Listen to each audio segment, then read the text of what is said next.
माजिदा।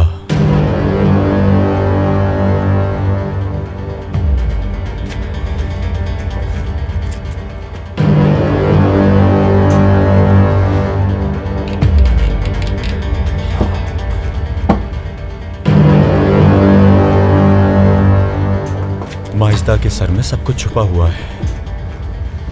ये माजिदा है। इस कश्ती का नाम माजिदा है? अहमद अंकल ने मुझे यही बताया था कि माजिदा के सर में सब कुछ छुपा हुआ है। अगर सब कुछ इस माजिदा के सर में छुपा है, इसका मतलब यह है कि हमें इसके सर को तोड़ना होगा। यही माजिदा है।